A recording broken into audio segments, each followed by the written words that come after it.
welcome to Leaders of Tomorrow on ET Now. I'm Sunanda Jayaseelan. It's been 10 seasons of empowering small businesses such as yourselves. Tonight on the show, we are talking all things technology with India's industry body for the tech space, Nasscom. I'm also talking about what's happening in the real estate space with Rustomjee Group. My first conversation tonight with Nasscom to talk about the big picture as far as the latest developments going on in the software space are concerned.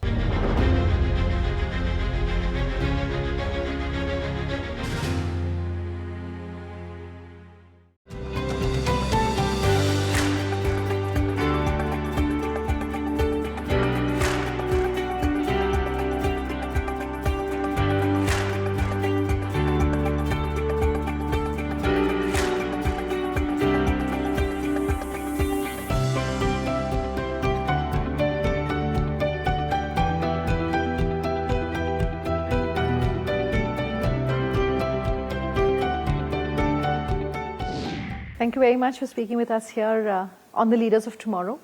And it's good to talk with Nasscom as the expert voice when it comes to how technology really is changing in 2022. And we are very fast counting down to 2023. It seems like the year is almost over. So before we come to perhaps what some of the trends are and what your advice is for small businesses who are watching this interview, sir, I want to start by talking about India at 75.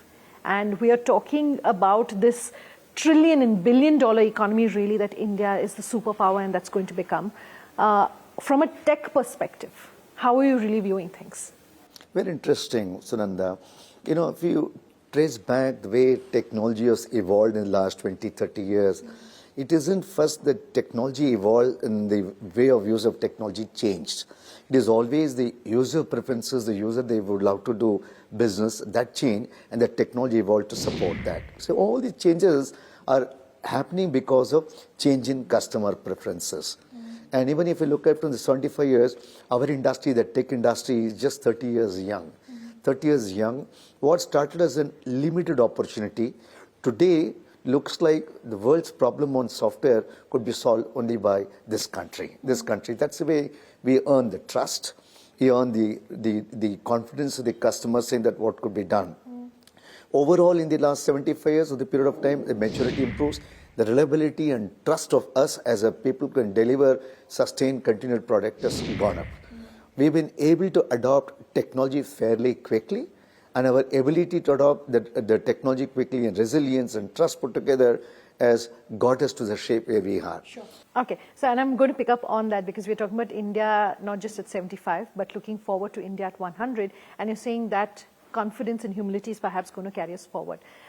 If you can, through this interview, call out perhaps the technologies that you think are going to be crucial for small businesses, because we are talking to an audience profile and research and data shows that nearly 60% of India's small businesses don't even have a website. That's how nascent, if I can call it that, and if I can use that word, the technology which is being used by our SMEs and MSMEs are. So what's India at 100 going to look like for the small businesses? It's a great point. It's a great point. I will not call it just as SMEs and MSMEs here. I would say a fairly large amount of manufacturing organizations too. Everything is getting digitized. Your supply chain is getting digitized. Your buying preferences are digitized. Even a company like large shipping liner company is now saying, I would like to be the FedEx of the world. The world IT industry is getting Googleized and Amazonized is a way taking place. That is a kind of pressure the enterprises, the manufacturing organizations are now looking to adopt themselves to meet the changing requirement. It's a good 7-letter word, MTTRCCD, mean time to respond to changing customer demand. Wow, that's a mouthful. Okay. Right? Mean time to change, time to respond to in the good old days of computers, we used to have MTTR, mean time to respond. Now added 3 more letters, changing customer demand. That is what is driving. So I agree with you. The MSMEs and the SMEs also need to adopt digitize. Forget the website. Website is one different way. Online web, the online transaction is second way.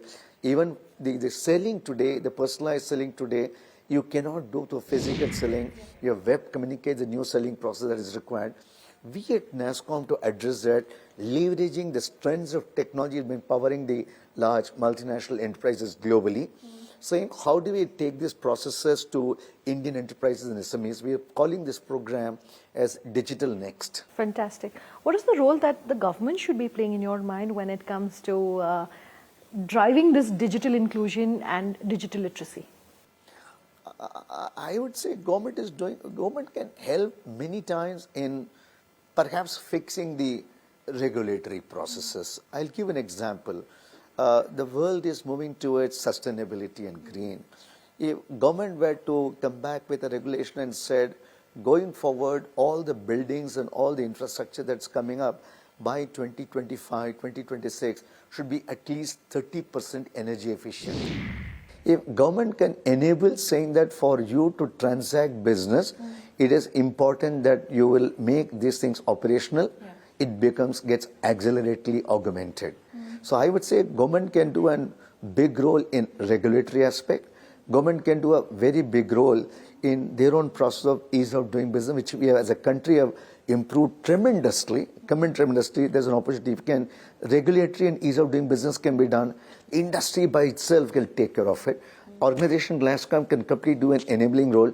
We are there for a greener pastures ahead. Okay. So one thing that I must bring up, since we're talking about the environment and the government, is what we've seen happening as far as the flooding is concerned, especially in Bangalore. The situation has been bad in many parts of the country, but we're talking about Bangalore because, of course, of its relation to IT, and we've seen several, tech campuses, IT workers who've been impacted. How could this entire situation have really been avoided? And does this put us really on the back foot now when it comes to becoming and continuing to hold that position as a global sourcing major? Answer is, does not impact. Okay. Does not impact because I was hoping you would say it would impact, so there'd be some changes at least that take place. I'll come to that. Okay. I'll come to that. As I said, the natural calamities happen everywhere, right? Some planned, some unplanned. It's a question of how do you respond to the situation, how do you quickly get into control. For example, even when COVID impacted us, there was the initial quarter of saying that, oh my God, what to do? And the next, immediately within 15 days, we all as a country, including our tech industry led by Nasscom, we said, what next? And that got us the program to build it across. The reason I'm saying this is impact may not be much is that almost all the companies had a BCP plan in place. As a country, when you are doing outsourcing work, technology industry, several companies, every company perhaps, has got a BCP in place that will not put impact. However, I agree with you. Today, India is powering the global businesses. So sustainability to respond to a situation at a shorter point of time, so that any issue that can get tackled, it becomes important. That is important. Specifically talking to Bangalore, it wasn't bad 5 days, but the way all the industry came together to find out solution, what could be done, how the government responded to the situation, perhaps we avoided a big crisis. But can we sustain it repeatedly every time? A long-term but sustainable solution is required. That is what we're all working towards. Okay. Let's talk about one more piece of news that's not so positive when it comes to India's small business, specifically startups, and your own report is showing that funding into startups has gone down Q1Q. Why is that? See, it is just again a temporary phenomena. It's a temporary phenomena. Q1 of this year, we had two big things impacting, each sequencing other. Sure. One, of course, the unfortunate war in Eastern Europe, and impact on the supply chain, what is taking place. So people were initially reacting to how the economy will pan out, right? As I speak to you, India continues to be focused on deep tech startups. India continues to be the hotbed for innovation. India continues to be the hotbed for women product entrepreneurs coming into the place together.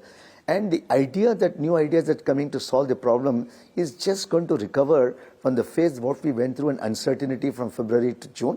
Perhaps you'll see a recovery in September onwards. Okay.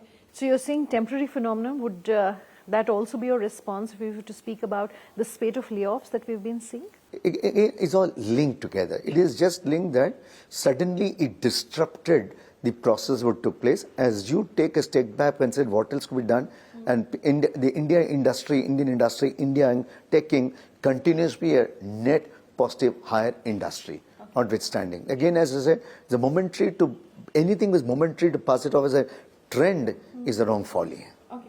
So let's end this interview on a very positive note. We have been speaking about India at 100 and India at 75.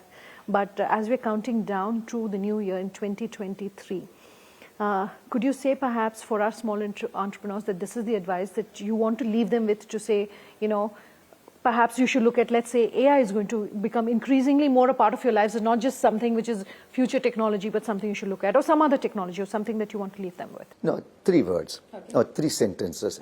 A, unstoppable demand. The world is moving towards products and services which is intelligent, which has got a lot of embedded capabilities, which has got a lot of softwareization.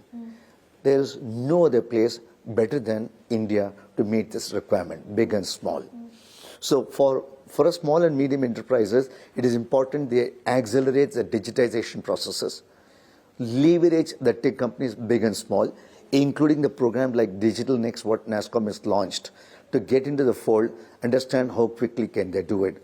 And third, look at customer as a key focus area of the way you design your systems. Don't look at your Khata book and the profit as a way to look at it. Just look at the customer. This is the world waiting for you. Okay, fantastic. Thank you very much for this interview and for speaking with us here on the Thank you so much, Sunanda. Thank you. Let me slip into a short break on that note. We're back in just a moment. Do stay tuned.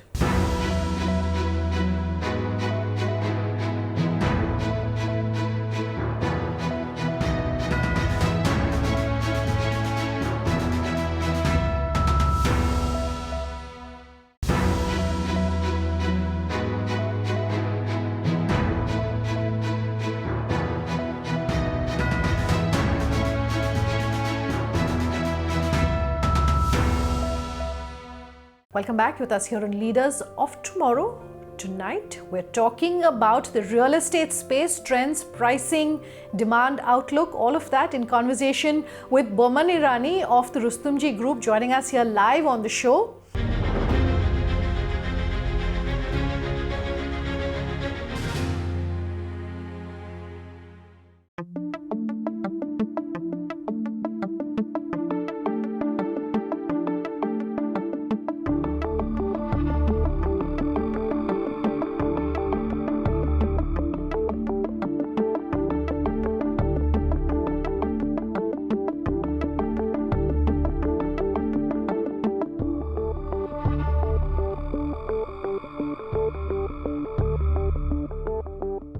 Boman, thanks for taking the time, and good having you here and chatting really about what's happening as far as the entire real estate space is concerned, and also what's happening specifically with your company. And let me start first off by talking about what I understand is the initiative called Circle of Happiness. What is that all about? So the Circle of Happiness is actually an experiment, I would say, an initiative to bring people together. And it's only when communities come together that they kind of enjoy each other and the successes that they have. They're able to share their life's ups and downs, whether it be just family issues, it can be business issues, it can be issues generally with life, right? And it's only when we learn from everybody around us that it matters, or rather our growth takes place. And that is how this Circle of Happiness, denoting that life is complete when we have other people around us, is what we are trying to create through this Circle of Happiness initiative of ours. For you as an entrepreneur, how do you feel this will perhaps help in your business? See, other than the goal that most businesses have, which is to make profits and earnings, all businesses have a larger role in society. It is to create a better society around us that businesses have to operate. I learned very early in my life that there are only very few people who continue or want to continue working for money alone. Most of us work when we feel a lot better about what we do, when we add value to people around us. And I think that is the goal of at least successful businesses. If you observe businesses that have had a very long life, I would say a long life in the sense 100+ years, these are not businesses that have only made money for themselves. They are businesses that have gone out there and done much better for the world around them, for the people around them. And I believe as a real estate developer, one of the key things that Rustomjee can do is build communities, because communities harbor happiness. Like festivals harbor happiness, people coming together is one of the key things that we do at all our Indian festivals. Celebrating them with the people we love, or creating that circle where We love the people because we've constantly interacted with them. So this, as Rustomjee's initiative, the Circle of Happiness, is something that we have been doing for a long time. It is only now that we're going to take it to the next level. What factors constitute community living when it comes to the real estate space? What can you tell us? So there's an old saying. There are two old sayings I'll refer to out here. The first one is, first you build your home, then your home builds you. So we at Rustomjee believe that it's very important to understand the psychology of people. Everybody wants to build a bigger, I would say more palatial, better looking home, but we all forget that form follows function. And if you take the key reason of a home, it is where you should find safety, it is where you should find happiness, it is where you should find peace. And now all these things come out of the fact that, imagine you're coming late from work, but you know that everybody in your house is safe. You know that if you're late and your children have reached early, a neighbor can take care of your children. Now these are things that only a community can do. A man living in isolation cannot expect to have this luxury. So we at Rustomjee have been continuously building this community by working out spaces within the layout. So we've created avenues where people can come together and watch a movie. We create these spaces with a meaning. We create these spaces for a reason. They say it takes a village to bring up a child. If you do not have the sense of community, right? If you do not have various types of people bringing the right kind of influence to a child, all that the child will learn is what is taught by the parents and the parents alone. So that is exactly the goal that we are trying to create, a nice, serene, safe environment for children where they can come together, play together, enjoy sports together, at the same point of time know that they can go to each other of their neighbors' homes or in that entire community, feel welcome over there. What was the thought process behind involving someone like Robert Waldinger when it comes to your work? Where else would I find a person who has so much of gathered knowledge by way of research as a study that has been done with the purpose of finding what happiness is all about. We at Rustomjee were doing it more out of the fact that we knew this is the right way to be. We were creating the spaces for people, understanding the happiness quotient that was there or that we created. We heard about the man. We said he is the right person to be able to kind of give us the building blocks for taking this to the next level. So we partnered with him. We are very happy to have him down here. He's been interacting with various members of our team. He's going to be interacting with various members of the communities that we've created. He's going to kind of, I think he'll be far better placed to understand, feel, appreciate, get relevant data back to us and tell us that, this worked very well, or this could have been done with a little more and that would work even better. So that's why we worked with him. The more and more people I find who will be able to do this kind of thing for us, to be able to add value to the lives of my community, Rustomjee community, I will definitely bring them on board. While Mr. Waldinger is here, he's going to meet up with the architects we work with, the service consultants or the providers that we work with. My own internal team is going to be kind of talking to him time and again. He's going to brief them on what really is the best way forward. And us as the management are definitely looking forward to partnering with more such events in the future, thereby adding value and happiness to the lives of my community. How's this going to elevate the work that Rustomjee Group is doing? Life is a journey. And in this journey, I believe that we learn more from people that we interact with, people who are researched better than us, people who have different points of view, people from different parts of the world. Life is a journey. And in this journey, we have to appreciate the only thing is that we know little, but we want to know a lot more. We will be students for life, and we will be good students for life who will be bringing more and more of our learnings for the betterment of the society or the people around us. And we hope to create a mark on this city and all the people that have interacted with us, all the people that work with us, whether it be our customers, our home seekers, whether it be those that come in touch with us because of working together, or even generally the society around us, if we can add any value. Rustomjee's ethos or Rustomjee's principle in life has been to do that. What are some of the changes that we've seen specific to your company post the pandemic? Boman, most real estate spaces and companies we've spoken with have told us how people are now, perhaps looking for those slightly larger homes, are willing to spend just so much more because you're spending more time now at home than ever before, perhaps. For you specifically at your company, what has that meant? COVID actually has not just moved on without creating a mark on humanity as a whole. I think what it did was it made people think that the impossible is just a second away or just around the corner. COVID brought to life many heroes, many people who stepped out of their circle of comfort and actually did more for other people at that point of time. We at Rustomjee encouraged the teams that worked as housekeeping staff. Our only job was to keep them safe. Our job was to keep them safe, and they kept the entire team that they were taking care of safe. More importantly, COVID was a time when somebody landed up in hospital, the neighbors took care of the family, which is such a big thing. You're already in hospital, you're already stressed, you have something which has got no cure, at least in the initial stages. There was a lot of trauma out of getting COVID, but you were at least somewhere happy that there is a neighbor or a society or a people that are taking care of your loved ones. And at least that didn't bother you when you were sleeping in that bed. We at Rustomjee took care of all the labor that were at our sites. This labor was constantly given ways to communicate with families back home when they could, or at least communicate and tell them that they are safe. We kept them taken care of.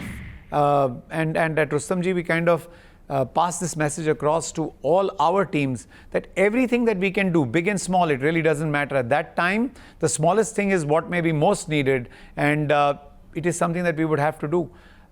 This has continued.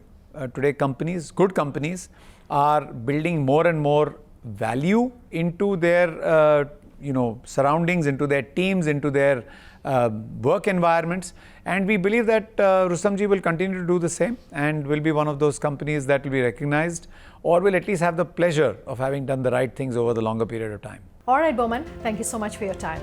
Out of time on tonight's conversations. If you have any feedback for us, do let us know. Our contact details on your screens as we speak. Thanks for watching. Have a good night.